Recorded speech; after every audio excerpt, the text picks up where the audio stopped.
Saludos a todos y bienvenidos to the PGP podcast. Hey, Josh Tovar, principal of Memorial Pathway Academy in Garland ISD, Garland, USA. Ready to learn from you, from our guests, from this lady over here with braids. We'll get to her braids right now in a little bit. But hey, welcome. Thank you for being here. I don't know where you're going to see this, whether it be the live version, on the rebroadcast, on X, on LinkedIn, on YouTube, on Facebook, wherever you're going to see it. Thank you for giving us some of your time, because you know what? This is free PD. We're part of the Fantastic Four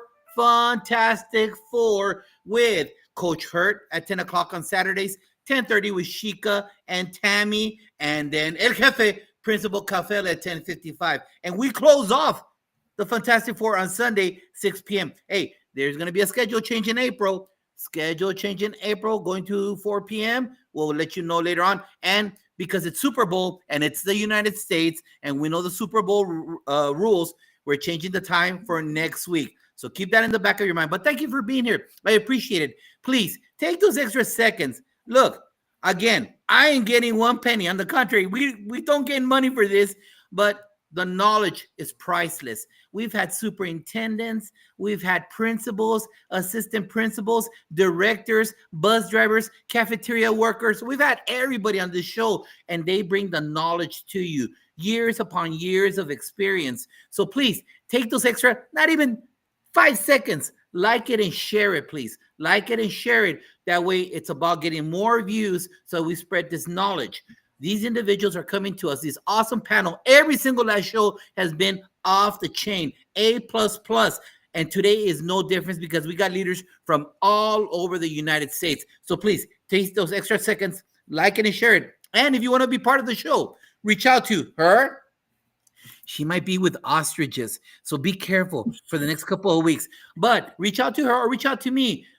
Do a direct message. Let us know what you do. And then we're always finding different kinds of shows we're already booking for the month of April. Dr. Moreno, what's going on with you? What's all this RGV, Africa, braids? What's going on with you? Josh, thank you again for having this wonderful podcast, right? Because it takes time to put it together. But let me tell you about my little braids that I'm showing off right now. I am, as I've been sharing with everybody before, I am going to Africa, and the day has come. I will be leaving on Friday. I'm currently in the RGV down in South Texas. For those people who don't know, there's still land south of San Antonio. So I am about maybe 5 minutes away from the Mexico-Texas border. I'm doing some work down here with some of the school districts. But I leave Friday to Tanzania, where I will be teaching Maasai children in a little town called Arusha, just south of Arusha, where there's elephants and giraffes and wildebeest just roaming freely as I'm teaching the kids. So it's going to be a lot of fun. I'm actually taking 5 educators with me this time around, and I'll be going again in July. So if you're interested, please shout out and let me know. I'd love to take you so that you can immerse yourself in such a beautiful culture in Tanzania. Thank you for sharing that. And so if you do want to be a world traveler and see a bunch of stuff, reach out to this young lady. Her focal social media site for this will be TikTok or IG. ¿Qué es IG? Instagram. Es lo que es. So reach out to this lady. She likes putting videos of all that stuff out there. So please make sure that you like it, share it, and follow her journey, as we are all connected. You know what the good thing about this thing is, that it connects us throughout the whole world. We know what's going on, and we can learn a lot from each other, especially with the influx of EB students that we have in the United States, in Texas, and going all over the United States. But you know what? Let's start off with our Chinchilagua moment, Dr. Moreno. You know, in South Carolina, they're like, Chinchilagua? What is that? New York? I'm pretty sure maybe Chinchilagua there in New York. But in Ohio, them Buckeyes, they don't know what Chinchilagua is. They have no idea what that is. All right, guys, it's a Mexican game where all the family gets together, and the big get-togethers, the big fiestas, and then people are playing loteria, people are playing cards, people are talking gossip about each other in the family. We know all that stuff, right? And then the kids go outside and they line up against the wall and they yell, Chinchilagua y arriba, boy. They yell it. It's coming. and then they jump on top. Ah, ha, ha, it's all fun and games. Ah, ha, ha. The next one yells, the next cousin, jumps up. Then the little cousin that's 4 years old jumps up. He falls off and he cracks his head open. Family games, right? It's all fun and games until someone gets hurt. So what I want to talk about today is, the connection with their kids. Last week in my Chinchilagua moment, I talked about don't be superficial when you talk to kids and building those relationships. It doesn't matter, Dr. Moreno. We've had all these guests. I read all these articles, all these books. Everyone says the same darn thing. Same thing. Connections before content. It doesn't matter what. Connections before content, because I will not content with you if you don't connect with me. Well, today's moment is about this. You know what? Whether we want to or not, our kids are going to make bad choices. Even our star kids make bad choices. And it's about making sure that you already have created enough credit in that credit card with that kid and that family, and not hear for the first time a negative thing. Well, I'm going to deep dive a little bit more into that. You see, when you refer kids to administration, and whether you do it good old-fashioned way in paper and pen, or you use an electronic device, it's very important that you provide us with Kevlar. Provide the administrators with Kevlar. What do I mean by that? Did you already call before this incident? The worst thing that we could ever, and we hear, and Dr. Moreno, I don't know if you could agree with me or not, is a teacher that lets misbehavior go on for months. And then once they've had enough of that kid, they want the guillotine. No. And then worse, if you wait for a long while and you don't contact the parent. Because the parent, you know what the parent's going to say? There's a lot of parents like that nowadays. Well, why didn't you tell me when it happened the first time? Well, why didn't you communicate with me? I could have helped you. And then that just turned into more of a toxic situation. And then whenever something happens, I don't know about you, Dr. Moreno, when you used to get referrals before you retired, 60 years of experience here, both of us, people would say, he said profanity. What does that mean? Yeah. He was not listening to me. What does that mean? So if you are going to send kids to the office, make sure that you already called the parent before that with positive.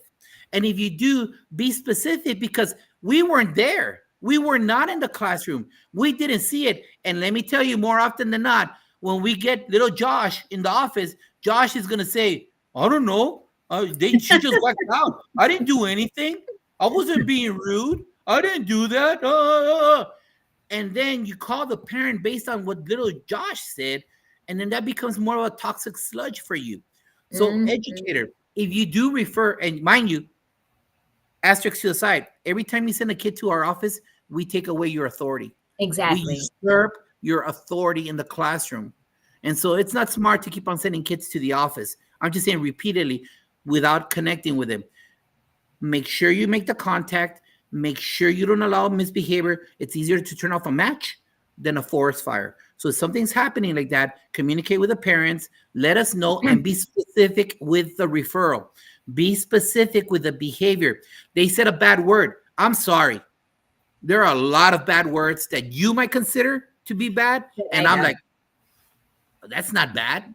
And it's all relevant to the context. So it's very important that we communicate, making sure that it all starts off with positive relations. What do you think, Dr. Moreno? Josh, thank you so much again for bringing this up, because it's one of those topics that we need to continue to stress with all of our friends out there, because it is about connections. It is about relationships, and it is about having that student trust you. It's kind of like what you say all the time. Kids don't care about what you know until they know how much you care, right? So, with that frame of mind, kids are going to continue to be kids in in the class until you start building those relationships. And you know what? I can't tell you how many referrals. And it's funny, you can look at your roster and you know exactly what teacher's going to give the referral, right? And the reason, it's like pick and choose your battles. Pick and choose your battles. For you to be upset about one little thing or taking it personal. You can't take things personal. And so, I love the fact that you bring this topic up again, because it really speaks to my heart, because teachers really stress out for little things when they really need to focus on the bigger thing, which is really going to cause more openness and more possibilities of students to be learning in your classroom. So, and it's all about, again, what is it about the student and what is it about how can I make that connection? Because I promise you, once you make that connection, that kid's going to start respecting you and they're going to start understanding you, and things will be, the relationship will be a lot better. So, it's absolutely crucial to build those relationships. And I know we're in February. I know we are. I don't even know what's going on. Sorry. I'm muting that. So anyway, Focus.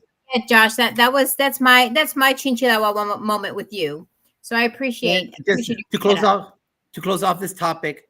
So, educator, if you don't like the way that we handled something, and you go around in the lounge saying, "Oh, this is all they did," you got to follow protocols in their district board policy. The guillotine doesn't come till step 2, so Yeah. don't expect the guillotine in step 1. And number 2, hey, assistant principal, you too, don't be lazy. Whatever you do, whenever the teacher sends you a kid, don't send him right back. Don't be a goofball. Teachers detest that the most. That you send Josh out and he comes back with a smile 15 minutes later. You just lost tons of street cred in leadership on that True. campus. And people will be talking about your failure of, here goes a word, supporting me. So please Mhm. make sure that you don't do that. Hey, administrator, don't send kids back. Eat them like for a period and a half. Keep them in the office. Take out, do work, whatever. But don't allow that to happen, because as Jimmy Costa says, it creates an undercurrent of Yeah. distrust from the classroom to the administration. And if you want to hear more about teachers' ideas, check out our episode 19, 22, and 23, where we've had 3 teacher roundtables, 15 educators from all over the United States giving their opinion. But without further ado, let's hear it from central office. We have these awesome leaders that have been hearing me banter with you, Dr. Moreno, as you're about to go to Africa. And here we go. Welcome to the panel. Bienvenidos a todos. Gracias por estar aquí. I hand you over to Dr. Moreno. Go. Hi, welcome everyone on the panel. I'm super excited to have you guys on our show today. And I know everybody out there wants to know who. We talked about central office and we talked about central office leadership, but central office is such a big word, right? It's a lot of different kinds of roles that serve inside central office. So let's go ahead and tell the audience about yourself. And we're going to start off with Alana. So, can you give everybody just a brief summary of the different roles that you serve while in education, and then which one is your favorite and why? And tell us where you're calling from, or where you're from, because we have people from all over the country. So, just where you at right now, and then your background. So my name is Alana Winnick. I'm coming to you from New York City. So I live in the most largely densely populated area of the world. And then I work in technically a rural school district, which is kind of interesting in New York State. My background is in childhood education, and I am the Educational Technology Director and Data Protection Officer of the school district. So mostly like the technology, but I do PD and curriculum around STEM. And I also sit on the board of directors for NICEGate, which is like the New York version of ISTE. And I wrote a book and have a podcast about generative artificial intelligence, both called The Generative Age.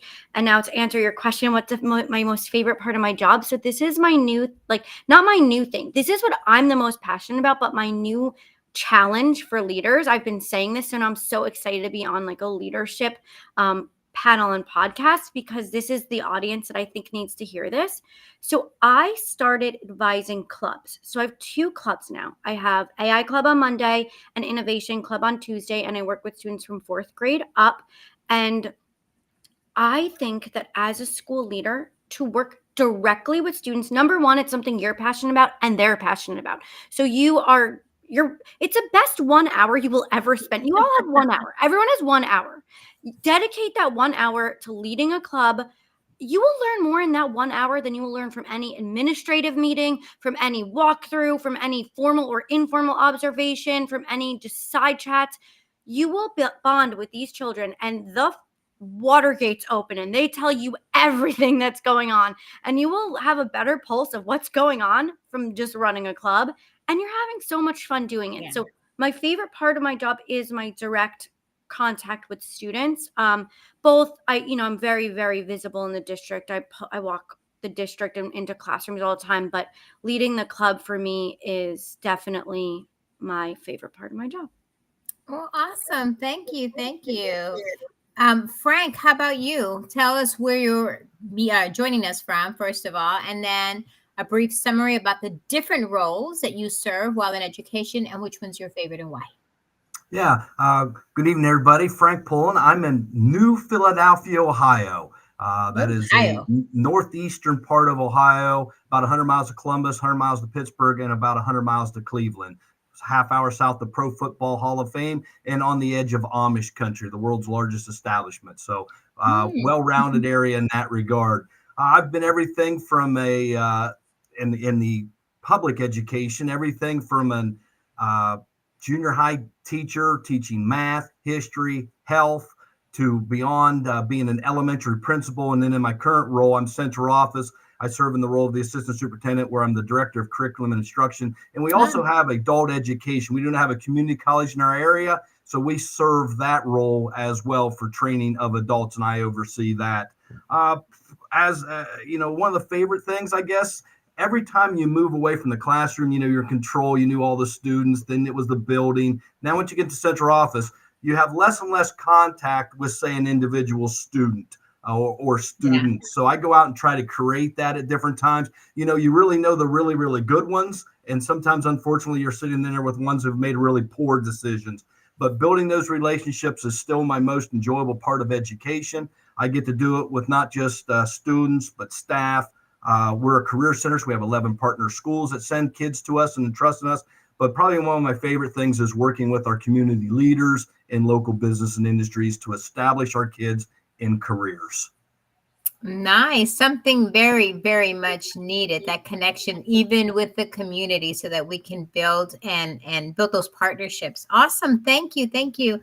What about you, Jeff? My name's Jeff Lupus. I'm in school district in Washington State, just outside Tacoma. And I've done everything kind of from the ground up. I've been a teacher, taught 3rd and 4th grade up through high school math, been in technology and assessment. I've been in curriculum. I'm currently deputy superintendent, and I've been here for about 18 years. Probably my favorites are on the extremes. I really, like Frank was talking about, being with the kids is really important. I build in opportunities to go talk to our kids. I was interviewing 4th graders this week for positive things, for talking about their learning, not for being naughty. And then I really enjoy working with our principals. I focus on school improvement in our district. And so how to build the capacity of our assistant principals and our principals. And I spend about half of my week every week working with teams of teachers on curriculum or staff development. And so those are the things that I think move our district. And those are also the things that I enjoy most about my job. Awesome. Thank you. And last but not least, Dr. Sutton. Yes, I hope everybody's doing well on this Sunday evening. I'm in the Chester, South Carolina area of South Carolina. And for those of you unfamiliar with the area, it is about 30 minutes south of Charlotte. We're right on the state line of South Carolina and North Carolina. So close to Carowinds Theme Park, those kinds of things. About 45 minutes from Columbia, the state capital, South Carolina. I'm an original native of Charleston, South Carolina, born and raised there. Family is still there. So I'm back and forth in those areas as well with family.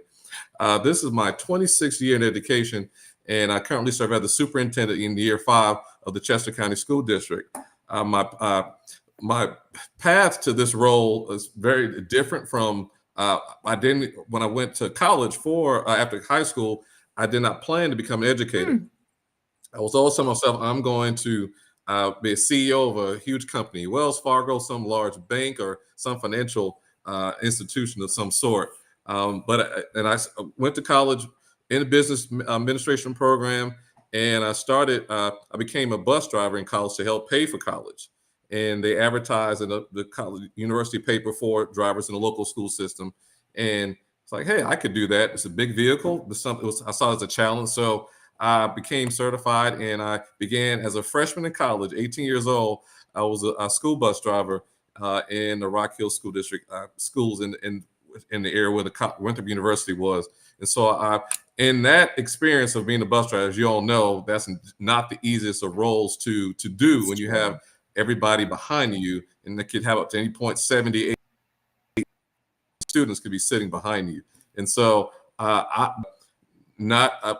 bus route that not many drivers wanted to drive. That's why they had a lot of turnover on the route, because it was some students from public housing developments, and just a lot of issues, fights, profanity, tearing up bus seats, those kinds of things. But in that experience, and I drove those kids for 6 years, as the 4 years to my undergrad, and then I continued through my graduate program to drive the same kids, elementary, middle, and high. I went to the same neighborhoods.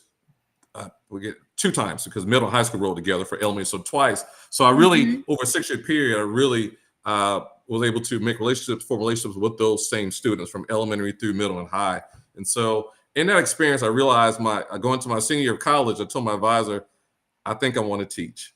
And so I was trying to fight it, but I realized I love business, love finance, accounting, economics, government. But I really felt the relationship I built with students on that bus, I wanted to be a teacher and wanted to be able to continue to be a mentor to students in that regard. So I finished my program, my bachelor's in business, and I went back for my master's and became certified to teach. And I began teaching as a high school teacher. I taught econ and government, marketing, and accounting at a high school level for several years. And then I began working on my doctoral degree at that point. And so I continued to teach. And then several years as a teacher, I was promoted to an assistant principal in the same high school. High school had 2,000 students in Clover, South Carolina, high school. And after that, I completed my EDS degree in leadership, and also earned my doctoral degree in educational leadership from South Carolina State University.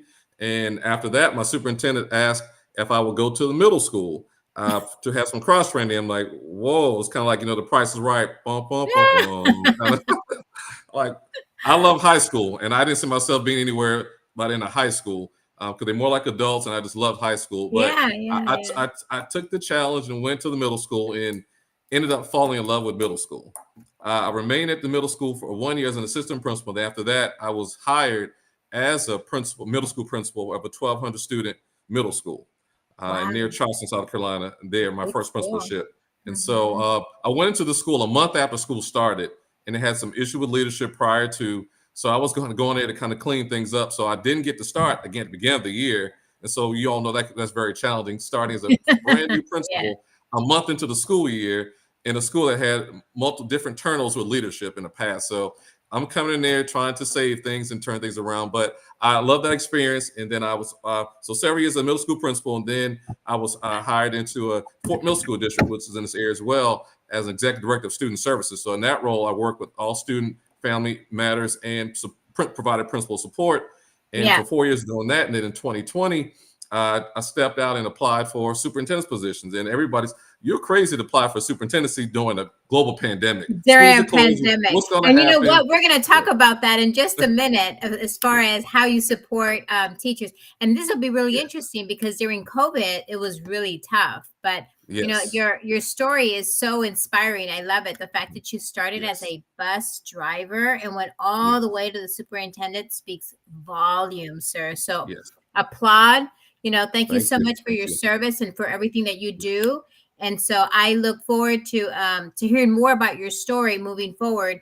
And I just wanted to kind of do a shout out to Keisha McDonald, who's talked about how Alana, even in central office, she's still connecting with kids. And I think that's so important to highlight in our first round of questioning. I forgot one thing I'm sorry, it's related. I also am founding this organization called Students for Innovation. And that's how I started being a club advisor, and it empowers students to advocate for change in their schools. So with something like when AI came out and we want to see change, right? Like we think education should evolve. And I'm not going to go into that now because there'll probably be a lot of my answers, but I think that I want to create a supportive environment where the students know they can come to me as a leader and advocate for change, and that I'm going to listen to them. And that's what every student that I've worked with has said is like, no one's ever listened to me before. So just want to share that. But yeah, so look it up. Students for Innovation. We're looking for student speakers for our student conference. So sorry, I just had to do that little shout out. No, Awesome. that's good. Thank you. And then Alana, at the end, when we say the contact information, make sure you bring that up again, all right? Because I think that's very important. Thanks everybody for those thoughts and ideas. Appreciate it. But before I continue, I can't go on without giving a big shout out to Dot McKeever Jeever, the grandmama supporter PR of the Fantastic Four, with Coach Hurt, Tammy, Shika, and Principal Kafele out of Tulsa, Oklahoma. Melissa Jones Chunu, thank you. Ranu Maraj, administrator from, oh my God, Trinidad and Tobago? I think that's what it is. Welcome to the show. I forget. And also Gian was on our show last week. Thank you for being here. Appreciate it. Now, Doc, I'm going to go back to you just to dive a little bit more, just the specificity. And this goes to the whole panel, obviously, after that. Alana, you're after Doc right here. Please let us know what event triggered you to say, I want to be an educator. In all of us, there's something that triggers either that coach yelling at us or that orchestra teacher putting us in first chair when we were the last chair or whatever it was. There's always an event that says, I want to be that educator. You said you were a bus driver. Got it. Okay. Yes. But what was a specific event, Doc, that said me from bus driver to superintendent? There was one event. What was it? Also, that one event would be, I also, as a bus driver, of course, in college, I work with students at an area community center after school. And I just kind of volunteered through my fraternity doing that. And I think just in that, just relationships are key, as we all know, and just work with students. And students would ask me as a bus driver, would you come to my Little League game, or would you come to this? I'm going to be in a play here and there. And I thought it was awesome as a bus driver. My students were inviting me to things outside. Think we just didn't stop at when they got on or off the bus. And they would come on, they would ask, they would show me their report cards, and we did fist bumps because I didn't shake hands. I told them, y'all don't wash your hands, so we'll do fist bumps kind of thing. That was our funny thing. I was telling them, you have to earn a handshake from me. That was our thing. You have to earn a handshake. And when you bring a report card with A's or B's, that kind of thing, I would shake their hand. That was a big thing on my bus, that you could shake Mr. Sutton's hand at that point. So I think just school programming and attending their events outside of the school day, that really, I saw the impact that had on students across elementary, middle, and high. And I realized this is what I want to do. This is it for me. I need to be an educator. Priceless. Exactly. Man, and it's not easy because kids really turn off the blinders to the bus driver. That means that you, my friend, you want A++. Love it, Doc. That's why you're superintendent. Love it. Alana, what was the event? What was the event that you said, boom, I'm there. I'm an educator? I think it's because one time I didn't do well on an assignment, and I'm like, a perfectionist. And I realized that it was the one time I was the most creative and innovative. And I was so proud of the work I handed in. And at that moment, I realized if I regurgitate my teacher's words back to them, I'm just a parrot. I'm going to get A's. And I'm like, it's like, I call it the game of education. And if you play the game, you do well. You do well, right? But like, what does winning that game get you in life? It doesn't literally get you. It doesn't mean anything, right? So I've always felt like education needed to change. It's just something I'm so passionate about, that education needs to change. And I think every other industry has evolved, and I don't think education has evolved all that much. Yes, we have computers in front of the kids, but it's like the same types of assignments that we were doing on a piece of paper and they're just doing on a computer. Maybe there's a little bit of a difference where they get immediate feedback on some types of assignments, but I don't think it's fundamentally changed. And I think I went into this industry to make change. And I think once AI came out and now AI could create the assignment, do the assignment, and grade the assignment, it's time to rethink the assignment. And I think now is the time to rethink that. So that's my answer, I guess. Love it. Jeff, what was that moment? What was that moment, my friend, that you said, I got to be there? Yeah, I did my best to avoid being a teacher. Everybody told me I should be a teacher, and I wanted to make money, and I wanted to go into business.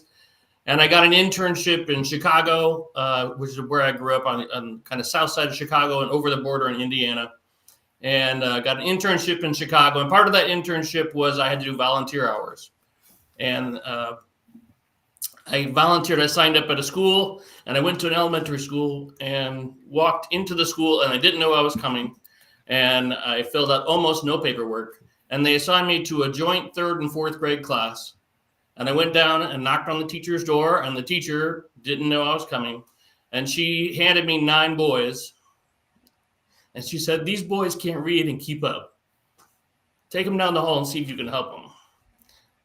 And I came home and I told my wife, I said, "I went into the wrong job." And so, sorry, I get choked up and I'm an emotional guy, but I went back to school. I stopped my internship. I went back to school and became a teacher. And that was the moment. It was very clear in my history. It's very clear to see where that moment was. It was a 90-degree turn or 180-degree turn from where I was headed. Wow. And I don't regret it. Not even one little bit. Awesome. Awesome. I love it. I'm That's awesome. speechless. Jeff, awesome. Frank, close it off for us. What was the moment for you? I'd probably say failure. I went to college, and the first round, if you will, it lasted me 6 weeks, and I ended up back home on a garbage truck. Worked for a brickyard. I was working sales at a local mall that had just opened up. And in the meantime, I was a lot of my mentors, a lot of my heroes, were my coaches in life. And I really wasn't going into education that first stint, but being around them and continue to be involved in sports and coaching, it was the strangest thing. A gentleman that had recruited me to play in college comes in. I sell him shirts for his nephews at Christmas time. He says, "I just got a job at a school. I have absolutely no players. Are you interested in going back to school?" I've never heard of the university that he was at. He was a local fellow, so I knew his family, and changed the course of my life because now I had a direction through coaching and through teaching, and changed my life. So a moment of failure that turned into a huge growth. That's beautiful. All your stories are awesome, different. And so out there, that's the purpose of some of these questions, is because we know there's an exodus. Mhm. I'm still looking for a PE teacher. Look at what month it is. I'm looking for a PE teacher. And we're all coming from different backgrounds, different ideas, different philosophies. We need you. This is the free PD to know that there is no cookie cutter educator. We all have different backgrounds. And you heard it here in many of our shows, right, Dr. Moreno? Yeah. I didn't plan to be an educator, but they're here and they're changing lives. Dr. Moreno, take it away. Awesome. Frank, I love the fact that you were talking about, how it was failure, right? So my question, I'm going to start off with you because it's a great transition to what you were already kind of probing, is how were you as a high school student? Or, we can go on to college if you want, but how were you as a college or high school student, and how was your first year in the classroom? So it's important for us to kind of preface this because many of us, including myself, I was a bad kid, right? In high school. I think that's why I became a principal, because I saw everything that the principal did. I mean, they did it to me. And I figured, that's what I want to do when I grow up. I want to become a principal because I knew that job so well. So I share that story to find out what's your story, Frank? What is your story as far as how were you as a high school, in high school, because it really defines who you are now, right? Yeah. Very, very compliant. Did not grow in a military home, but my dad was 6'3", 300 pounds, and really took care of us. But absolutely a person that would never backtalk, would never get in trouble or anything like that. I'm the youngest of 4. My brother took care of that for me. My sisters were very bright. He was the one that usually got most trouble, it seemed like. But very compliant, A-B student, maybe BC as I went, and maybe I didn't apply myself as much. I'm not sure I took a lot of books home. And I'll tell you a funny story. My schools consolidated my senior year of high school. Myself and 3 other students were pulled into our brand new guidance counselor's office, and we were told, don't ever waste our parents' money. don't go to college and waste their money, whatever it may be. By the way, we're all for educators and have been career educators, and I think great citizens. But after 2 years, 3 years riding a garbage truck, working at a brickyard, I became a lot better student. I got that brickyard education in college. Absolutely struggled in one class. But I'm a kind of a people pleaser. I'm a person that wasn't going to skip class. I'm going to sit in the first 1 or 2 rows, no questions asked. If I have to go and meet with the professor, I was going to. So, never in trouble ever, because I grew up in the era like many maybe on the call, some close to my age. If you got in trouble at school, just wait till you get home. There was no chance. There was no chance in that. So. Awesome. And the first year of teaching was great. It ended up being back. I did a few other things at the college level, but when I actually went in the classroom, it was actually at a building that I grew up in, had a couple like friends. And I was, for the first 4 years, I was on a cart, man. I didn't have to do bulletin boards and all that stuff. I was in pretty good shape. I was rolling my books around on a cart and using other people's room. So you were a floating teacher. Yeah, I remember those days. Yep. Awesome. Yes. That remember floating teacher. Exactly. We didn't have to worry about anything, right? Everybody else took care of everything else, and we just had to use their rooms. Jeff, how about you? Unlike Frank, I cannot say that I didn't get in trouble in school. I was the naughty kid in school, but I was a great student. And for me, I was the youngest of 3, and we grew up kind of in an era where the steel mills near us were failing. And so everybody was getting laid off and everybody was trying to get away. And I saw going to college as my only way to escape. Like that was going to be the only thing that saved me. And so I was a straight A student. And I studied a ton to become a straight A student because I felt like that was my only way out. I became a teacher. I took over a classroom mid-year. I was student teaching. in a 3rd grade classroom, and there was a student with pretty severe behaviors in that classroom. And he came running into the classroom one day with a bunch of sharp objects, had run away from the principal. So you told people earlier in the call, don't just give them a treat in the office and send them back. Well, she sent them back with pencils and pens, which he was not supposed to have. And so I disarmed him, took them away calmly. And then he grabbed a T-pin there was a 50 states bulletin board, and he grabbed the T-pin and he stabbed me through the hand with it. And I calmly just clasped my head. I said, thank you for the pin. Now you need to go back to the office. And the next day, I was offered a job, which I believe was to prevent me from suing them. I'm not sure, but I'm pretty sure that's why. A long experienced teacher had taken over. The dominoes had fallen. A librarian had retired, and the classroom teacher took over for a librarian. And so I walked into middle of the year, November, classroom as a brand new teacher. I had the school board president's daughter in my classroom. And so I walked in that classroom, and it turned out to be one of the best moves in my life. So my wife taught across the hallway, and that's where we met. So wow. That is my first year. First year was great. She had already set up all the expectations, kind of like being on the cart teacher, right? Like I didn't have to do anything. Everything was on the wall. She left the library. The kids already knew the rules. I just took over the rules, took over the jobs in the classroom, and that really made my transition easier. If you could take like the most experienced teacher in a building, have them get everything set up, and then you get to walk in after that. That's like natural P. Like with that, we should do that for everybody as a mentor. So right. I have to say this is the best story I've heard so far, because that is so funny. But you know what? I'm glad you stuck with it, and here literally you are today. Look at that. So, yeah. Yes.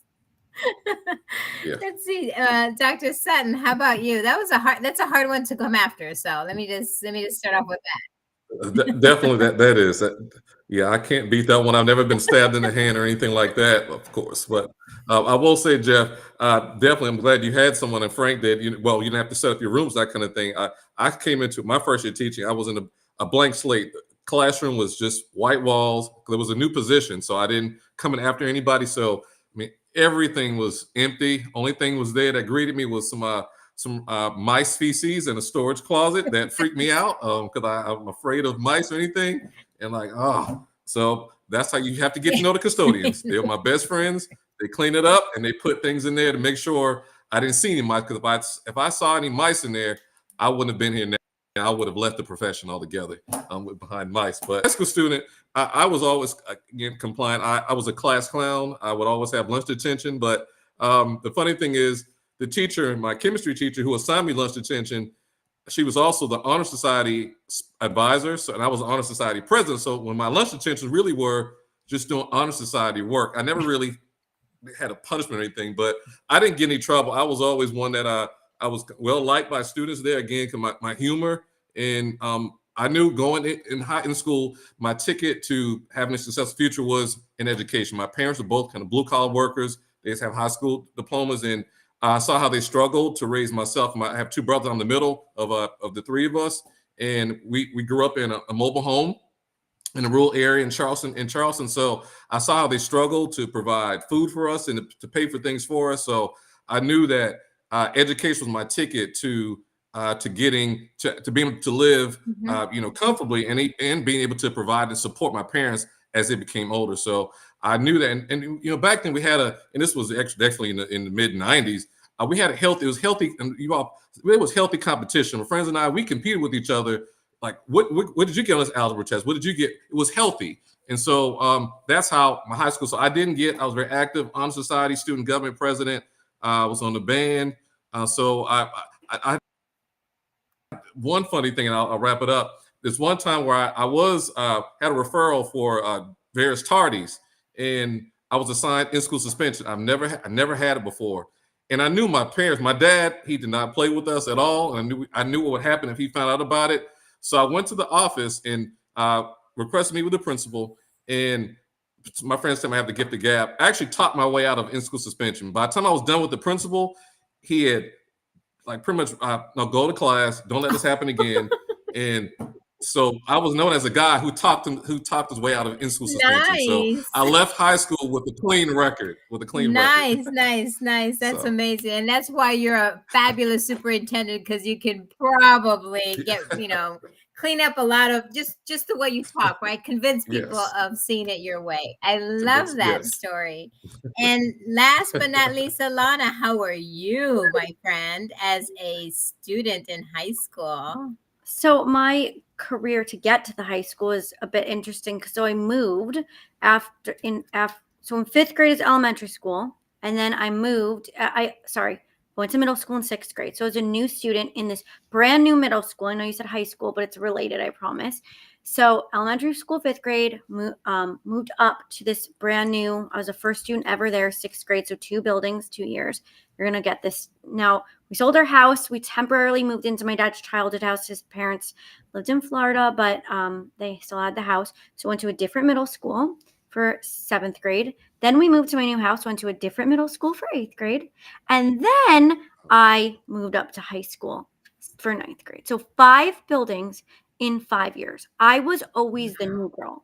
So just imagine, I only moved 2 times, but because of all these building shifts, it was 5 buildings in 5 years. Everything was a new year, new friends, new environment. Everything was always new. And I was always a new girl. And I had to throw myself in and figure out, how am I going to fit in? Who are the good kids and who are maybe not the ones I should be hanging out with, and having to do that literally 4 years in a row. So by the time I got to high school, I was finally settled in, trying to find my friends and my group. As many of you said, I was very compliant student. My mom's quote was, "As long as you tried your hardest, that's all that matters." And she never really pushed me, which looking back, I'm I would probably push my child a little bit, but I turned out fine, right? My brother turned out fine. We didn't have any parents my brother was not a good student, but if he didn't get good grades, they were just "Did you try your hardest?" And he's "Of course I tried my hardest." And she's "Then that's all that matters." did he try his hardest? No. But like that was the environment I had at home. So I think I had a lot of intrinsic motivation as a student. I think something that I alluded to before was that I would try to get the A. It became like a game to me. And I think that that's also helped me when I became a teacher was I didn't ever want my students to just give me what I was teaching them. I don't want my words back. I want them to be independent thinkers. I want them to be creative. I want them to challenge the status quo. Like that's what's going to be successful in the world. And I think that's at our core what our job is as an educator, to help a student be successful in whatever it is they might do. Some may go to college, some might not go to college. And is that what happened your first year? I mean, did you change that automatically coming in as your first year? I think I just was like, I want to be liked and I want to get good grades. I want the teachers to like me and I want the students to like me. And I just was this little perfectionist student. And I realized, like, when you are trying to be perfect, you're not being your best self. You're being what other people want you to be, and you're not being you. So I think what I learned was, like, you have to be authentically you, and you're going to find the people that appreciate that. Awesome. Thank you so much, guys. It was amazing. Good. So there are people right behind you. There's people that aspire to your chair. Whatever that chair is, people aspire to you. You're the current holder. And so there's always someone behind us. Always someone behind us. You know, that chair will be there after you're gone. So part of this podcast is making sure that you spread the knowledge of what it took to get to the current chair that you're in. So let me be specific with this question, okay? The chair, okay, the one that you're holding on right now. Let the audience know what the title, obviously, in this beautiful country, a lot of people, we love our acronyms. We love our tomato soup of letters, and it's the same thing. California calls it something, South Carolina calls it something else, but it's the same job. So obviously superintendent, right? But all the other ones have different. So tell your title of your state. What do you need? In other words, a master's, a PhD, the actual criteria, the academic criteria, just to get your foot in the door. And how long did it take you to get there? Because as people aspire to your position, you know, even the assistant principal, some people cannot get their foot in the door for an assistant principal or a team lead on a campus. Mm-hmm. So you are successful individuals. You're all over spreading your leadership. So please tell the audience your title. Obviously, it's going to be different in Wisconsin and Wyoming. What kind of academic degree you need to get there? And specifically, what did you do to get to that position? Did you have to be like a AP, then a principal, then a department? You know what I mean? So how did you scaffold up to that position? So Jeff, let's start off with you. Yeah, I'm a deputy superintendent. Our district is about 5,400 students. And so there's a superintendent, a deputy superintendent, and then the next level of leadership are executive directors, like somebody's over all the elementary schools and somebody's over all the secondary schools. So it's a fairly small executive group. In terms of education, you need to have a superintendent certificate and you need to have a master's degree at least. They prefer a PhD. You know, I don't want to say I fell into this position, but I've been in the district for a long time. And what I have seen in terms of how do you get here, because we talk about this in terms of professional development for our administrators, is that we have choke points because we're small. Like there's only one of my job, right? And there's only every job in our district administratively, almost, there's only one of them. And so either somebody's going to retire or move up. And so there's these choke points, and we see some of our best administrators have to leave to get higher positions somewhere else. Mm-hmm. But we also have a tremendous retention of our administrators. And so for us, how do you get here? I think probably the most important component is you have to have a track record of improving schools. You could have schools that are struggling. You can have schools with problems. You can have teacher problems, administrator problems. You can stub your toe. You can make mistakes. But what you need to show is that you have a good way to plan and implement change to improve schools. And that's really what got me my job, is working with principals and assistant principals and teachers to make sure that we're constantly making progress. We're one of the highest performing school districts in the state, but our demographics would tell us that we shouldn't be, right? And so that's really, if you have a track record everywhere you go, you're successful, and you can build the relationships, and you can strengthen your teams, whether it's teachers or administrators. You can build their knowledge, you can build common understanding. That's what you need really to climb the ladder and be successful in these spots. Otherwise, you see people, and we see this in our industry, they're at a school for 3 years, they're at a school for 4 years, they're transferring around, they're moving around because they're kind of getting stagnant or their school is stuck. And so if you want to succeed in our district, you have to show that kind of where the rubber meets the road, that you can improve a school. Perfect. Thank you for sharing. That was specific, detailed. I love it. Frank, how about you?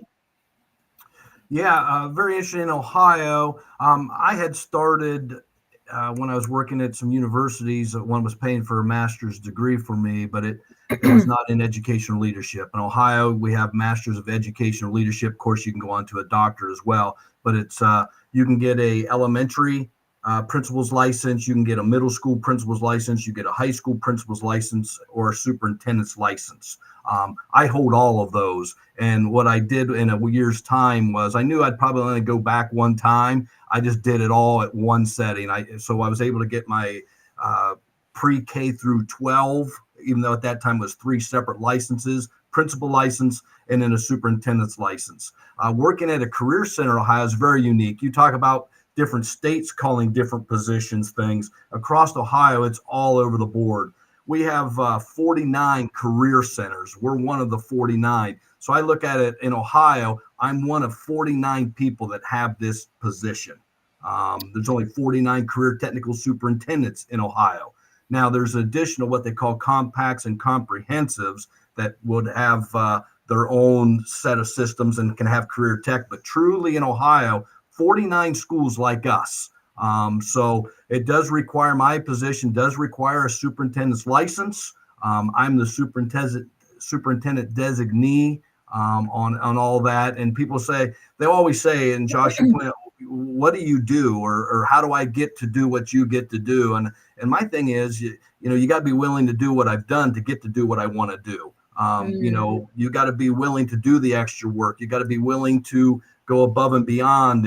And we talked a little bit about that career tech being just a little bit different. I didn't have, in essence, career technical background. You can actually get a master's in career technical education. I do not, but what I was highly involved in the communities and different things like that. So I knew people and vice versa, which helped in this position. Thank you for sharing. Awesome. You see, this is the whole array right there. Doc, talk to us. Yours is so complicated. It is. Yes. Yes. South Carolina is very difficult in South Carolina. That's one, and we have these shortages, but this state is, and we've talked to state superintendent. As leaders, we've talked about it often about how hard it is to become certified. Even if you move it from another state, South Carolina is very difficult. But for this position, same thing. Some things that Jeff mentioned, you have to have your super. You can either come through here. You can only have a pre-K through 12th grade endorsement if you're kind of in a like art, related arts kind of area, art, band, or something like that. But otherwise, you would have an elementary certification and that stems from your teaching certification area. So if you're early childhood elementary, you go that path for your administrative license or endorsement. And then since I was high school, then I'm secondary. That's what's on my license. But secondary covers 6 through 12. But again, for the superintendency, either one could get you here, but you have to have that superintendent's endorsement on your license. And it really comes from from a master's. So a lot of superintendents have a master's degree with the superintendent's endorsement. And you also have to have a practicum with superintendency practicum as well that has to be completed. So of course, in this role, in this state, I know for sure, you're not going to get into the seat if you hadn't been served as a principal. and work in central office administration. It's happened. I know of 2 or 3 superintendents in the state and in very small districts that they left from a high school and their superintendent, only because their high school is most likely larger than the district that they're serving in right now. They're very small. So that's happened. I know of 2 for a fact superintendents that has happened in the past 3 years, where they went from a high school principal of a large high school straight to the superintendency. But that path is typically, they want you to still serve as a principal of some sort, because the thing is, if you're going to be leading an entire district and you're going to be supervising principals, how can you tell them what to do when you haven't been a principal? And of course, have a record of improvements. And again, my experience, I worked at elementary, middle, and high school level, so that helps, having been at multiple levels for superintendency. So I think my various roles helped me. And again, they were 3 finalists. They were more candidates, but I know 3 finalists, and 2 of them, the 2 others, they had way more experience than I had. I think what the school board saw with me was my varied experiences. That really helped. Like, oh, he's kind of a well-rounded kind of guy and be able to come into this role and be able to the energy and have experiences in all 3 levels, elementary, middle, and high. So I think that helped me. But you definitely have to be certified as a superintendent and have central office, school level admin experience, central office, and then that can help you get to the seat. Now, Superintendent Sutton, I'm going to put you in the hot seat. And if you choose not to answer this, I understand. You're in South Carolina, sir. And I'm going to ask you a highly political question, sir. And if you refuse to answer it, say no comment, sir. I plead the 5th. That's fine. Clemson or the Gamecocks? Gamecocks. Man, brother, I loved you before. I love you even more now. All right. Wise man. Gamecocks here. Beamer ball. I love it. All right. Out of the Big Apple, Miss Alana, talk to us. So I started my career with childhood and early childhood. So that's birth through 6th grade. We have 2, birth through 2nd, and then 1 through 6. So I got both of those certs. And then in New York State, you have to get a master's. If you do not get a master's, you don't get your permanent teacher certification, but you could get it in whatever you want. So literacy, special ed, and that's what everyone was doing. It was really hard to find a job at the time. It's like, I'm going to make myself unique and different. So I got my master's in educational technology, which is a master's here. I didn't know that it was a job because back then I don't really think there was many jobs in that field. I just loved technology and I thought I would be passionate about it. And then my jobs were leave replacement. And then I got a job in the technology department. It was a computer lab teaching assistant, because I was like, I can't find a teaching job this year. And I don't want to be a substitute, because we all know how the kids treat the substitutes. We all know. So I don't want to put myself in that situation. So I'll just take this secure job with benefits and a salary, and I'll keep looking.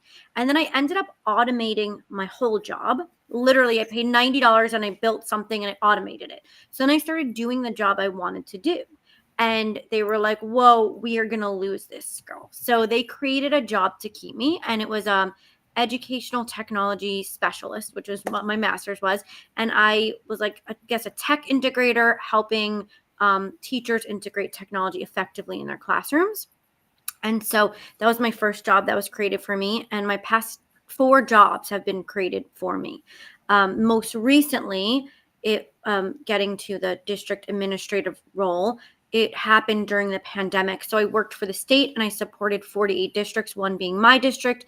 And during the pandemic, obviously technology was very important in helping us reach all of our learners. And the district that I supported, where I work now, was like, we can't share you anymore. We really need you here full time. So they created a role for me. And at the time, I actually did not have my administrative certification. And I'll just say, if someone wants you bad enough, and as a leader now, there are ways to get positions without following traditional paths. So I did not step into a certified role. I stepped into a civil service role. So that's how I got I got the job title, I got the experience, and then I went back to school for educational leadership. And I got in New York, there's school building leader cert and school district leader. And I got both of those certifications. So I got the title, I got the experience, and I got the certifications. But just know, if someone wants you bad enough, there are loopholes, and you don't need to follow traditional pathways, because I have not. And I'm sure that whatever job I take next just doesn't exist yet, because that's been my path. But yeah, so that's my unique journey. Facts. Thank you for sharing, panel. That was beautiful. Hey, out there, you heard it. You heard it. So take those notes, Dr. Moreno. Awesome. Jeff, you kind of talked a little bit about this when you were speaking earlier. So I want to come back to you a little bit, because I think it's important how you were kind of teasing us of what you were talking about. You said, you plan for supporting teachers and students. And so my question to you is, give us some examples, or for the rest of the panel, the vision, right, for supporting students and teachers. Jeff, you specifically said that you had to turn around schools. You have to show that you can support students and teachers and provide growth and accountability. So can you give us some examples of how you provided that support in your role? Sure. So I think one of the things that I think a lot of schools are stuck, right? I think especially post-pandemic, kids came back to us, some of them naughtier than before, some of them attending school less than before, and most of them, almost all of them, knowing less than historically kids would walk into that grade level, whatever grade it is. They're walking in with less knowledge because they were out of school. And so we have this saying in our district, we call it the 6-kid rule. If you have a great classroom teacher, he or she's experienced, and they have 25 kids, 26 kids in their classroom, about 6 of those kids can be kids who are going to struggle with the content, or they're going to struggle in class. Once you get above that, once you get to 10 kids or 12 kids or 18 kids, the natural tendency of almost any classroom teacher, because they're good humans, is to slow down, to teach a little bit less, to teach a little bit less deeply, to scaffold more, to support more. And those are all good, caring things, but they get a system stuck, because when you have a pandemic and everybody's low, every class slows down, and every class, the kids learn less every year, and then that perpetuates the next year and the next year. Exactly. And so part of supporting teachers and classrooms is helping them to understand that. And kind of, it's like a shimmy effect. You have to first increase the content. You have to teach more. And you have to then focus professional development and focus principals as they talk with teams. You have to focus them on what are the skills that are going to help them increase the content without leaving kids behind. So for 2 years straight, we focus on scaffolding and questioning and pacing, and try to get it so that we're increasing our content. But then what we see is that gaps grow in classrooms, because the top performing kids who are less affected by the pandemic, they're able to get this additional content really quickly, and the other kids are not. And so we then have to say, okay, how do we then focus the next 2 years on supporting students directly? So we increase our intervention support, we increase the professional development on how to intervene in the classroom. We talk a lot in our district about background knowledge and building that background knowledge to create academic momentum.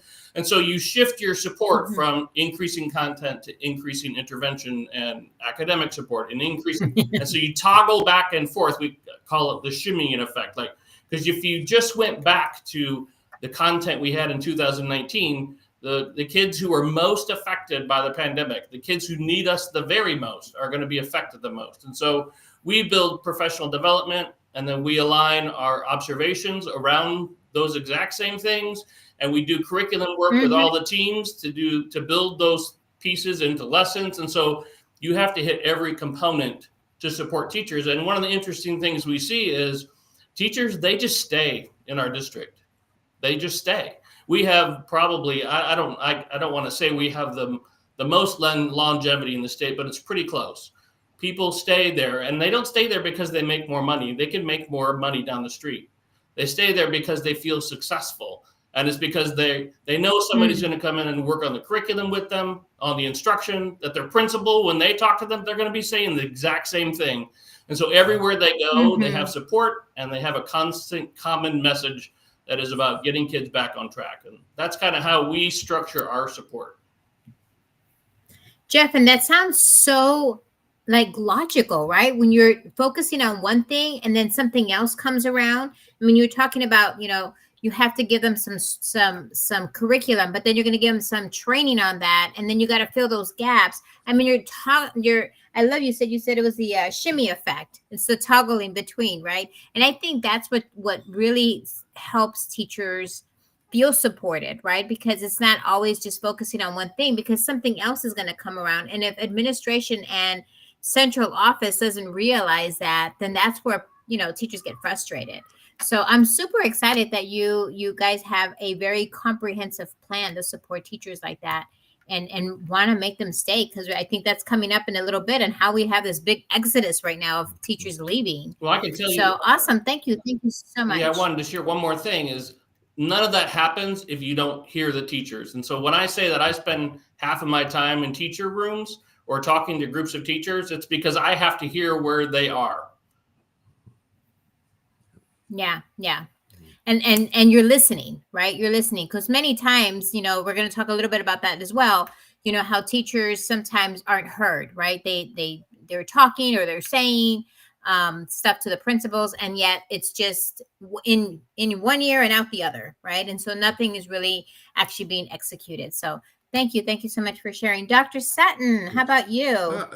Being the superintendent, I bet that is a hot question for you. Yes, it is. And a lot of things that Jeff that he mentioned is helping me to see where we could end up in my district, because of what things he said as far as the teacher retention and the support, and that of course it gets better, because again, when you're coming in, even though I'm in year 5, of course, that pandemic year was, we were in hybrid. We had half the kids come to school Monday, Wednesday, Friday, Tuesday, was all this craziness. But really, so the past 4 years, I can say, well, things are pretty much back to normal in a sense. But we started doing a lot of those things. We started with principal development.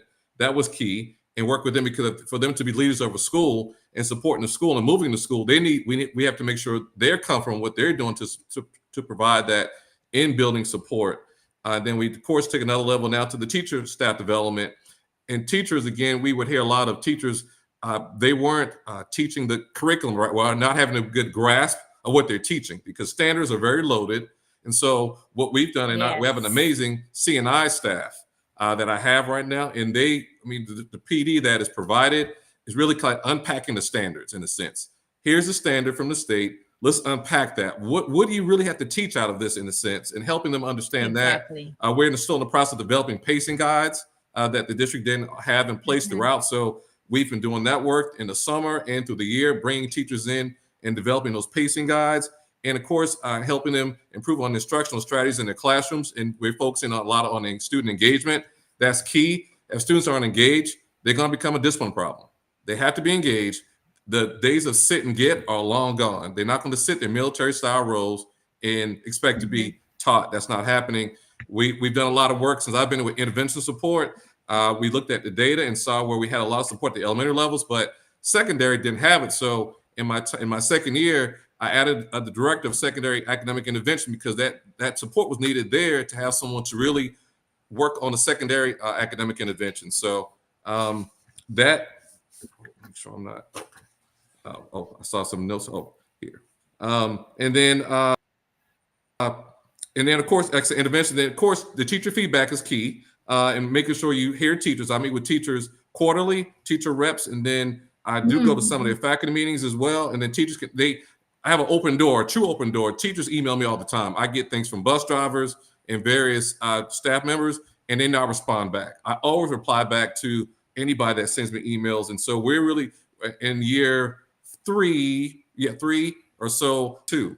I work with those on my previous roles that I worked in, and seeing how PLCs are implemented with fidelity, how that can really move a district and change the culture. And so that's where we are. So a lot of things that Jeff said about we're kind of, Jeff, in a sense, behind you all. So glad to hear that if those things are in place and running on all 6 or 8 cylinders, that your teachers will stay. and that you will see that growth, academic growth in your school. So we're headed there. We have a lot of success in my district. We do have a high turnover because we have a lot of international teachers, and our district is in a rural area. And so people do come there for several reasons, and they may leave and go somewhere that's closer to where they live, that kind of thing. But just providing us that support, having things in place for that, that's helping us, our district, to move forward. And we are getting there. Awesome. Thank you. Thank you. And it's great that we're dropping all this knowledge, even amongst ourselves, right? Because it's important for us to hear what other people are doing. Why invent the wheel? Yes. Right? Reinvent the wheel. We don't have to do that, right? When we can already see what others are doing and how can we adapt and model from there. Frank, how about you? The question is, again, what is your vision for supporting students and teachers in your current role? And or you can provide some strategies on how you do that in your district. Yeah, very interesting. So in our model, when we go back to our teaching staff, keep in mind that a half or a little more than half are not trained teachers. They're hired based on their skill. And then what they have to do is, in order to get a teaching license, is have 5-year experience in the field, do all these other things. But then they must take a college program of 24 hours of the how to teach. So I spend a good bit of my time with the non-traditional teachers, if you will, getting them to understand everything from here's where you should sit students, to here's how you record grades, to here's how you build lesson plans. But then that becomes holistic with everyone. And we started a couple years ago when I first got here. There weren't maps. There weren't, first Ohio was going, you had a career technical program, and then they moved it to courses. So now you can take individual courses, and each one of those courses have end of course assessments, just like you would have a state assessment. So they have great value to program compliance. So we started by devising the syllabus for everybody. We've got into curriculum mapping with everybody. Then also we have an assistant principal that kind of oversees our academic teachers. We set up a system of PLCs and TBTs and DLTs, if you will. But the most important thing we probably did, and we answered, we focus with this. What do we teach? When do we teach it? How do we access it? What do we do if they get it? What if they do if they don't? And then that, and everyone can understand that. And then, like I said, spending a lot of time helping non-traditional teachers become educators. And I think it's important when you say, what do you do when they don't, right? Because sometimes we tend to forget that piece. Yeah, and it was, right. We always kind of want to assess, and then we assess, and then we take our number, and then we move on. Well, what happens to those kids who didn't get it, right? We have to do something with that piece, because if not, that gap is what's going to widen. Yeah, right? So I'm glad that you have that. Yeah, when I was an elementary principal, how I kind of moved to the growth model. Did the person make more progress that used to run a 10-minute mile, and he got it down to a 7-minute mile, versus the guy that's always just ran a 6 and a 6. So who made more progress type approach? Exactly. Growth, value added, right? We're always providing value. Awesome. Thank you so much. And last but not least, Alana, I would love to hear about this technology thing. So how do you support teachers that way? I think, it's really just like every other thing that you're talking about, but now it's technology. I think it's all about supporting teachers and making them feel like they have a supportive environment and they have help. I think for a lot of teachers, technology is something that feels very foreign, and just knowing that they have support is really important. And what that looks like is I really try to model for them what I want them to do in their classroom. So when there is a faculty meeting or PD around technology, I try to make it like I see all in the commentary and what you were saying, like sit and get, like, I don't want you to come and sit and get anything. I want you to be immersed and engaged. So really rethinking what a faculty meeting looks like and modeling for them what I want and expect them to do with their students. And then if they can experience it and feel it, they're more likely to then use it with their students. Another type of PD that we do for support is like job embedded. So we're taking coding and putting it in the elementary classrooms. Like, well, we start at grade 1. So we start in grade 1, and then in grade 1, they do block-based. And starting in 5th grade, they do Python, but that's in the tech rotation.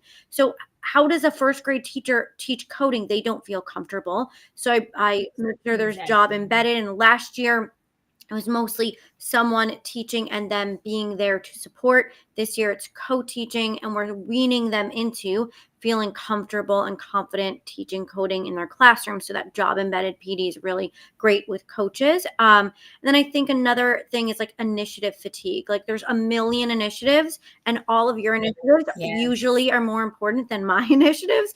And so I have to sneak my initiatives in there in creative ways.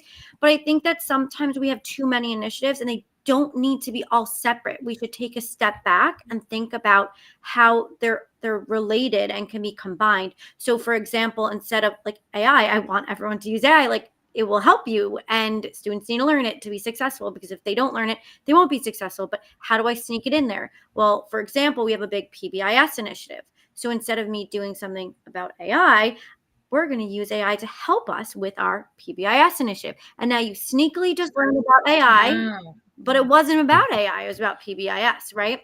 And then other things that I really love to do, I wrote a book and I have a podcast about AI. I've only spoken to my staff one time about it because I'm all about empowerment. So I try to empower my teachers who are doing awesome, incredible things and having them share what's going on in their classrooms.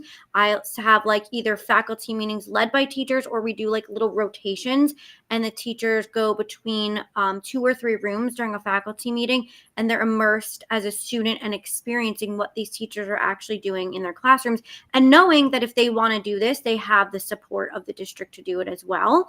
So just I want teachers to learn from their peers, and I want to create an environment where we all feel safe and comfortable sharing and learning from one another. And then something I do that's a little bit not traditional is that I have students lead professional development. So for example, well, that's how this whole Students for Innovation and my innovation club came about, because I think they're our biggest untapped resource. And when AI in particular came out, we were all like, what do we do? Right. But like kids were like, oh, I got this, I know. And so we don't tap some of our most, our best resources. So I have a student that sits on my technology committee, and I really try to tap into the students. And the way that I would do that is like, I'll use an example of VR. I spent thousands of dollars on VR a couple of years ago, and it's a great instructional resource for so many different ways. But is it being used? No, it's not being used. Do the kids want to use it? Of course they do. The teachers feel so uncomfortable. So what I did was I threw the VR headsets at the students in my innovation club, and I said, figure it out. Did I know how to make them work? Yeah. But like, I want them to be problem solvers. They figured out how to use the VR headsets. They created a document, a how-to document, how to use the headsets. And now they're going to invite the teachers in, and they're going to lead a PD on how to use the VR headsets. And then when the teachers are actually implementing it in their classroom, they don't have to feel nervous, because the kid's going to be like, I got it, I'll help you. So I think creating this environment where teachers and students and leaders are all teaching each other and learning and growing and failing together, I think for me, that's been the most unique thing that I've done. Awesome. And that's a different way, right? We're just so used to kind of the pouring and sitting and getting. Teachers is kind of like pouring this information to their kids, when in fact, our kids are so tech savvy now. I mean, they grow up with cell phones on their hands already. And so it's important for us to help and bridge that education better, so that they can then be more co-facilitators with the teachers, right? Because now we have all this cool technology that they probably can then help and make things better for the teachers. So awesome. Thank you so much. All right. Jefe's in the house. Principal Cafela, thank you for being here. And Doc Edwin Garcia from New Jersey, thank you for being here, part of the Fantastic Four family. Quick promo time. Hey, if you have some issues with discipline, Kevin Curtis, who will be on the show in 2 weeks, talking about corrective behaviors without the stereotypical factory style learning.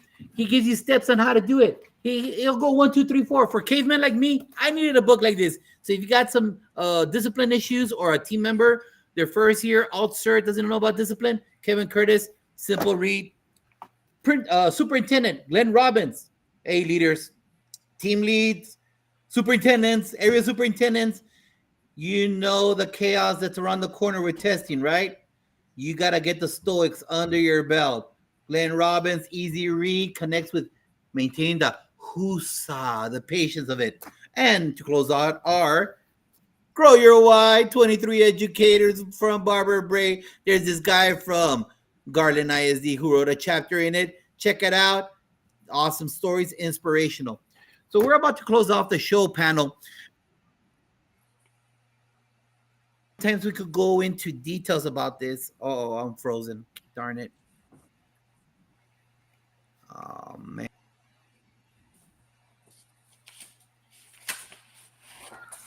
Dr. Marino, you need to grab a screenshot of that, though. I should have gotten a screenshot because that was really good. I was pretty scared too. You're good now, sir. Oh no, now he's not good. Okay, so while he comes back on the show, you guys, let me just continue with our next. I know he was doing his book promo, but let's just kind of move on to this last question until he can come back on. So when you see a campus, an administrator of grade level struggle with issues, right? Whether it's, something to do with maybe math or science, or maybe even, classroom management or school discipline. Oh, there he is. I went on with question number 6, Josh. Yeah, Are we good? Okay. Yeah. So how do you look to support them? Like, are you open to people's suggestions? You really want to listen to what's going on in their schools? Or do you come in here and say, this is how we're going to do things? Alana, how about you when it comes to technology? Because I can tell you AI is a scary thing right now.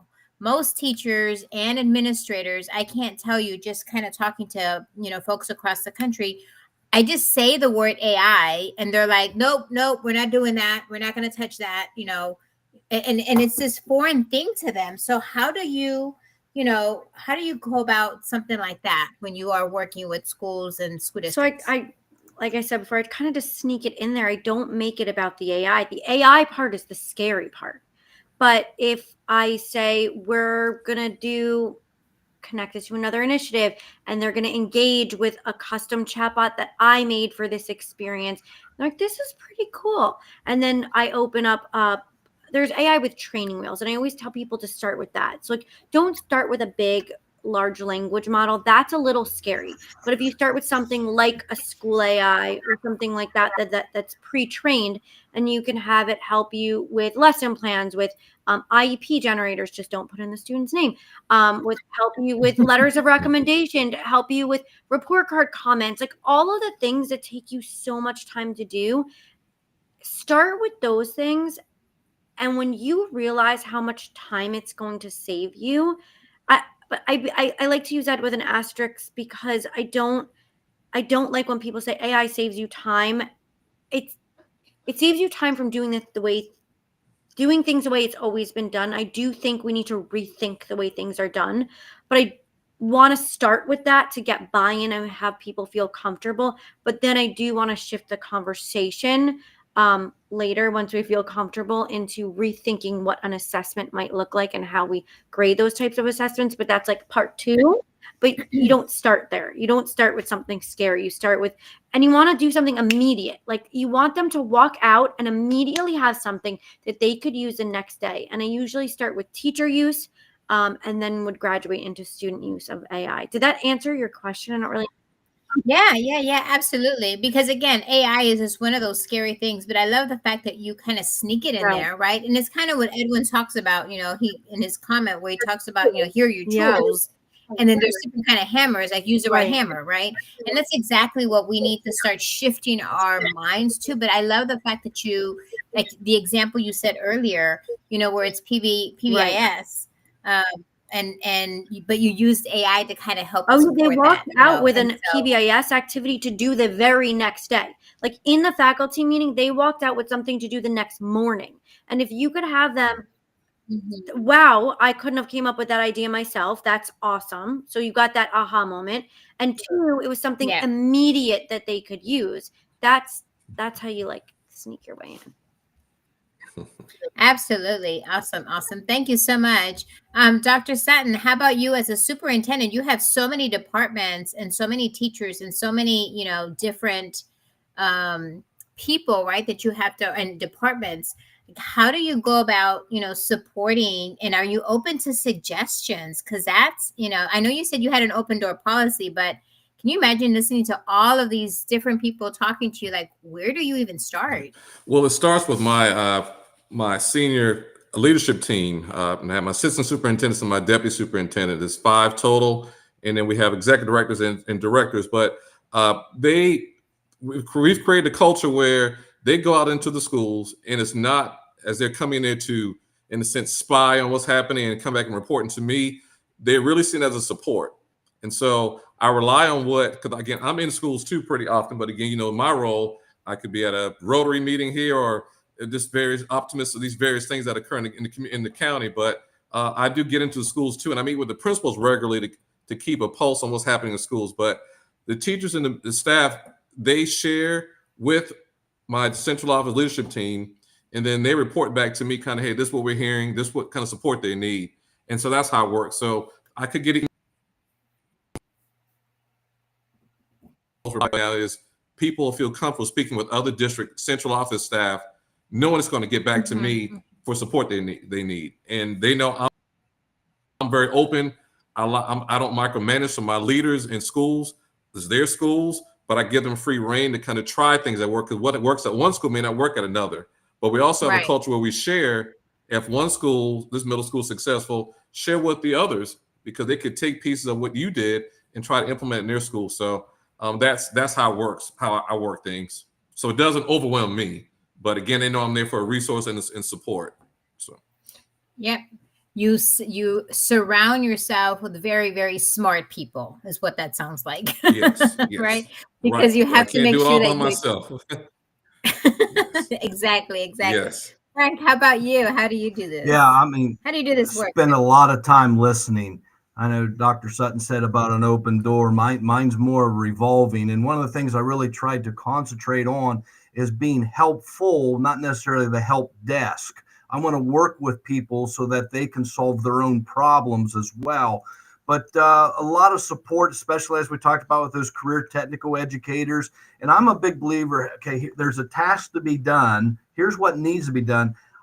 Much like Dr. Sutton said, I'm not going to micromanage. Do it the way in which it's going to get done, that you lead, or that you teach, or that you do whatever it is that you do in your own style. Now, if it doesn't get done, then we're going to have another conversation. But I've always believed if I have to tell you how to do what I want done, and this is the way you have to do it, I'm not playing to my team's strengths. And certainly I want people, like, I know this, I could not be very good at leading in certain ways that maybe other administrators in our area or state do. I'm more hands-on, people-oriented in that regard. So if they said, hey, you just got to give a directive and stay out of the way, I'd have difficulty with that. I like to be involved. I like to help people. But certainly listening. My wife would always say that I offer a lot of suggestions. She always, just make a decision. No, I like to make suggestions, and sometimes she didn't like that too much, I don't think. But a lot of that comes from, I guess, my role, because we're always gathering intel. Our career technically, for me to go and tell a guy in auto tech he ought to be doing it this way and that way, he's the industry expert.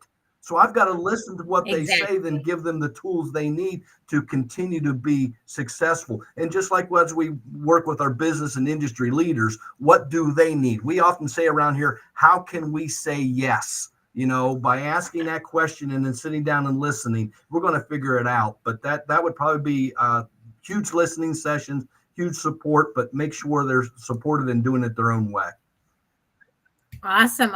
Jeff, we're going to round it off with you. How about you? How do you take care of business? I think Frank is right about it. It is mostly about listening, and you have to have good vehicles for listening. We try to use phrases like listen with a filter, because You have to be listening for the change that you want. So as an example, if you want achievement to go up in third grade math, something has to change in the instructional core, right? So something instructionally or curricular you have to change. And so when you talk to teachers and you talk to principals about, well, here's the place we are, how do we get out of this? How do we make this better? You need to listen with a filter for what are the people saying that changes those things. If it's a behavior problem, if it's a discipline problem, when they talk about what are the solutions, the people have the solutions. Almost always they have the solution. It's really about listening for what's going to change in the classroom to make that solution, because you'll also get along with it, rightfully so. These are hard jobs. Teaching has never been harder,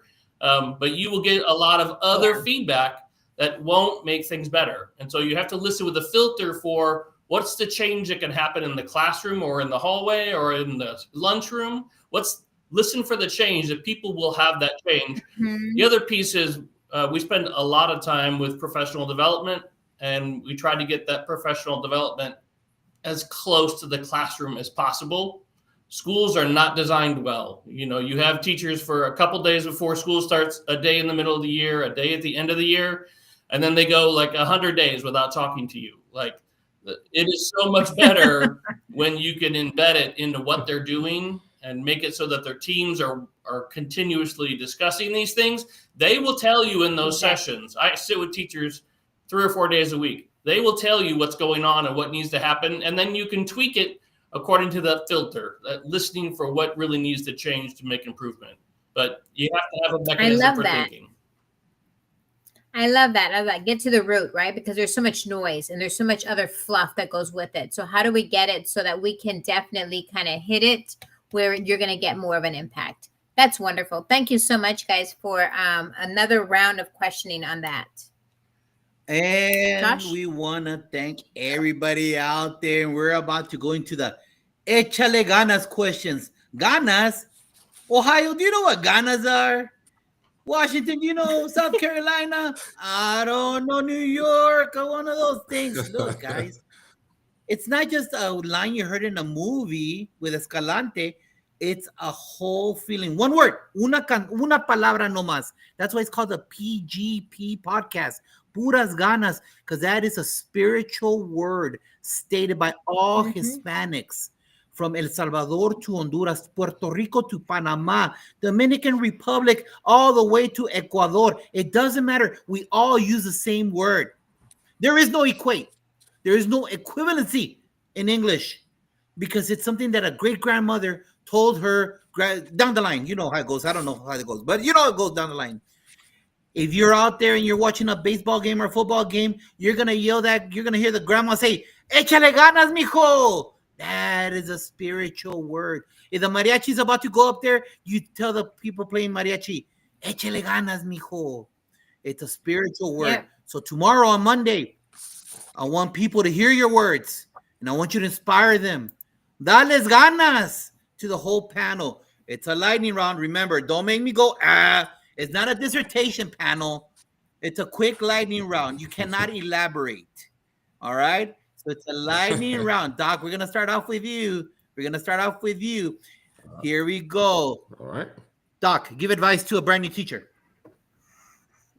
All right. Remember that you teach students, not a subject. Your job is to teach them how to learn and how to function as respectable members of society. Your content area is just the vehicle you use to make that happen. Read a note, an email, a text from a teacher or student that inspired you. All right. This is from one of my high school students that I taught, and it says, "Dear Mr. Sutton, I really enjoyed having you as a teacher this semester. You are a great person and always offered your help to anyone and everyone who needed it. You seem to really care about all of us, and that is what makes the difference. I'm sorry for always getting on the internet when I wasn't supposed to. Accounting isn't something I want to do, really. The only reason I took this class is because I didn't have anything to take since I dropped out of chorus. I really did learn a lot, though, that I could really use in life. Good luck as you continue to teach, and I know you will be very successful at it. I have a lot of respect for you, and I wish you the very best." Aww.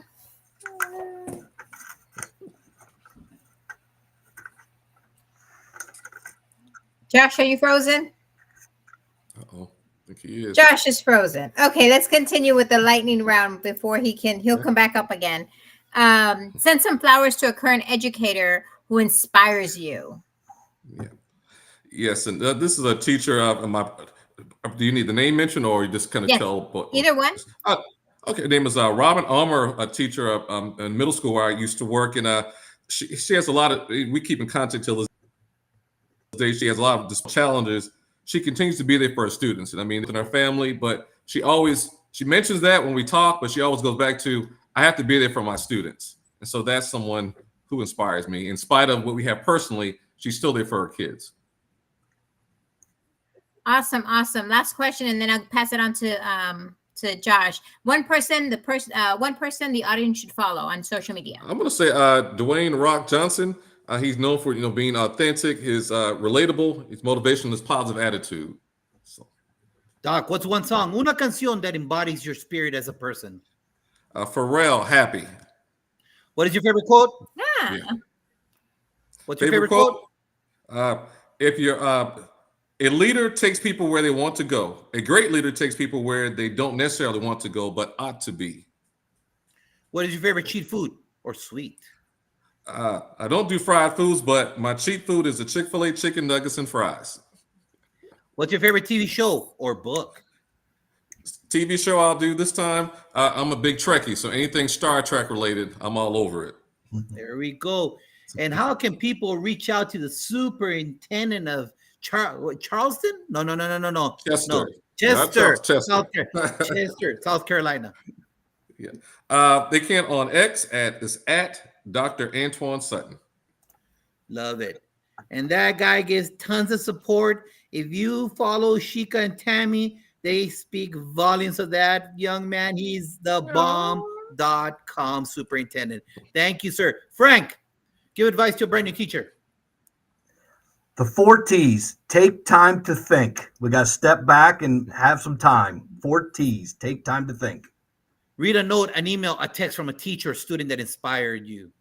Yeah, a young lady by the name of Katie Hubner, now it's Katie Binkley, was a former student, and in 1999, she provided me this card, and I carry it with me every single day. I've known Katie all her life. She's a school counselor outside of Columbus, Ohio now. Winners are everyday heroes. Winners take their dreams seriously. Winners never give up and won't let you give up either. Winners are have attitude. Winners care in their sleep. Winners make big things happen a little at a time. Winners say yes to freedom and change. Winners go with the flow. Winners see the beginning of every ending. Winners expect the best. Winners inspire the best in others. Winners are the richest people in the world when it comes to experience, laughter, and love. Since 1999, from Katie Hubner Binkley.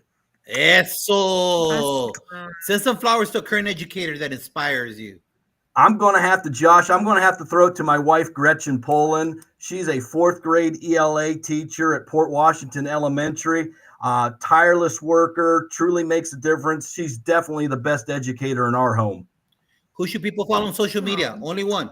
I'm going to throw it out to Jason Barger. Jason Barger, my former point guard at Denison University, tremendous author, speaker, culture, and leadership consultant. Jason V. Barger. Love it. What's one song, una canción that embodies your spirit as a person? Alabama, 40-hour week for a living. Because it's all about service. And that last line, Josh, with a spirit you can't replace with no machine. Hello, America. Let me thank you for your time. Woo! What's your favorite quote? There's a choice you have to make in everything you do. And in the end, remember, the choice you make makes you. What's your favorite John cheap Wooden. food? Nice. Or sweet? I'm going to have to go with Amish-made peach fry pies.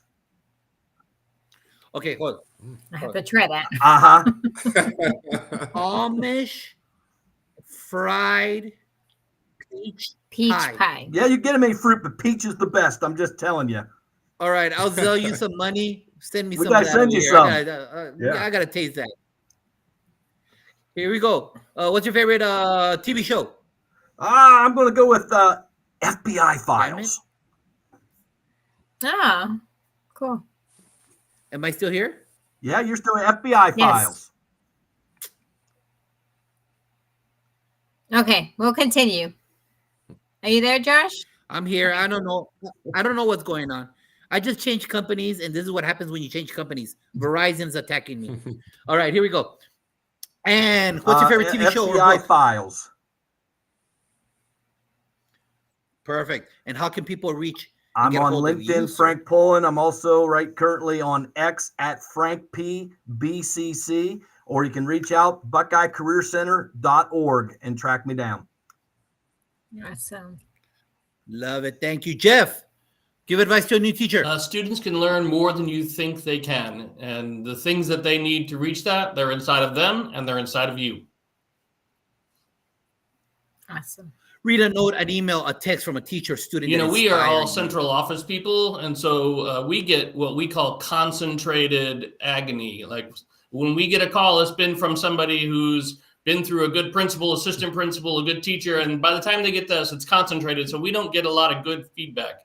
But I teach a class for wannabe principals, people who are getting their principal cert. And I got an anonymous note from one of my students who said, "This is the most complex class I've ever taken, but it's worth it. I wish you would have taught me math in high school."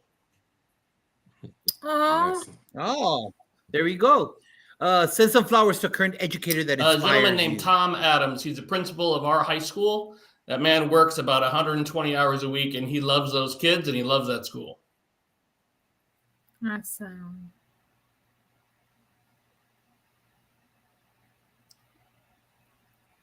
What is one song that embodies you as a person? I Won't Back Down by Tom Petty. I know that song. What is your favorite quote? Learning is the only thing that the mind never exhausts, never fears, and never regrets.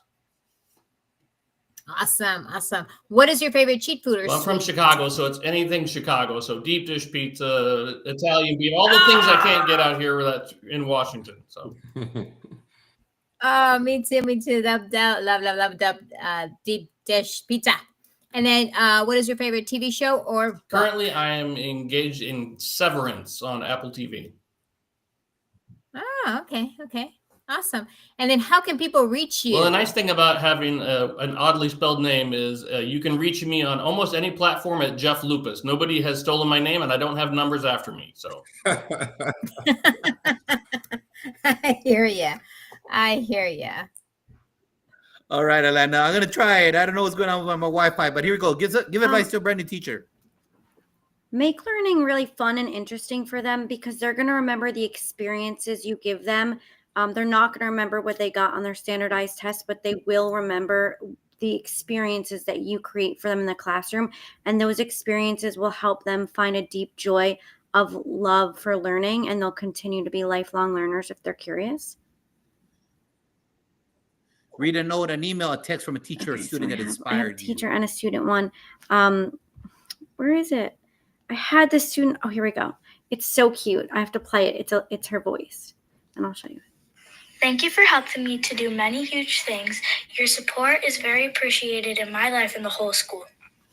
So I really try to provide my teachers and students with opportunities, like I said before, and empowering her to have a voice. And you heard her little voice.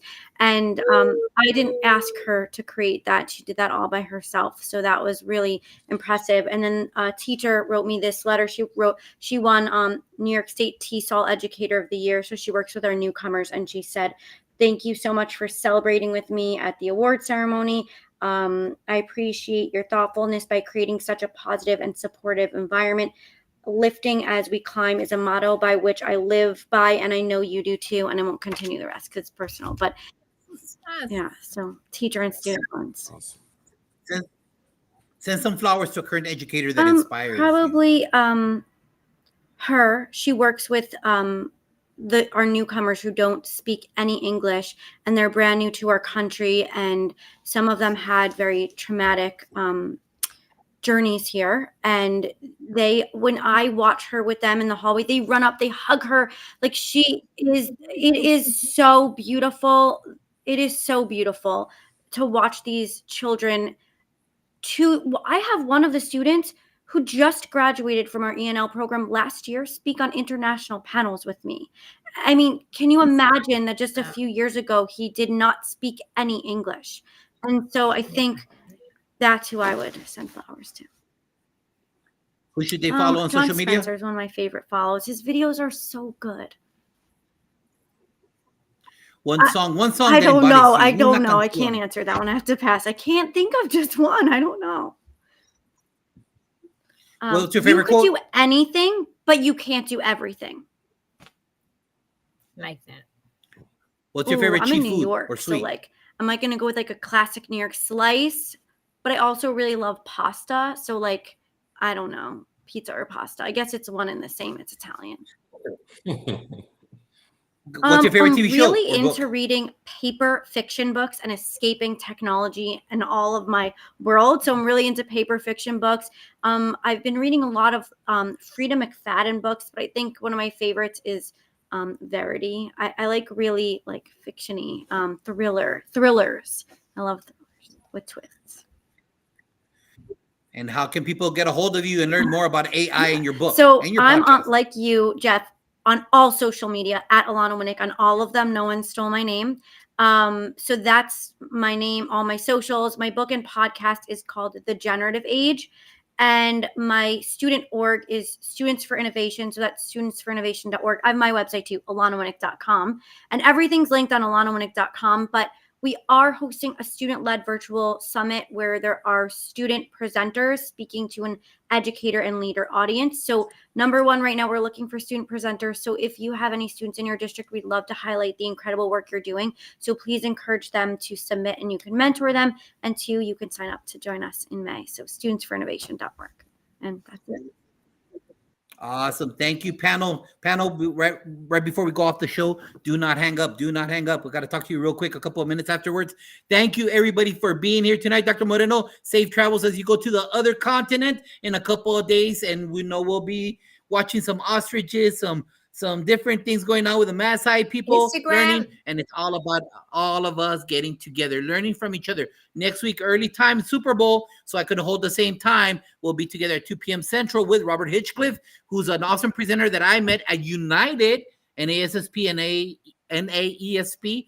They'll be getting together again in Denver. So join us for that author, speaker, presenter. And after that, the following week will be our school discipline show. So, hey, administrator out there, you got some issues with discipline?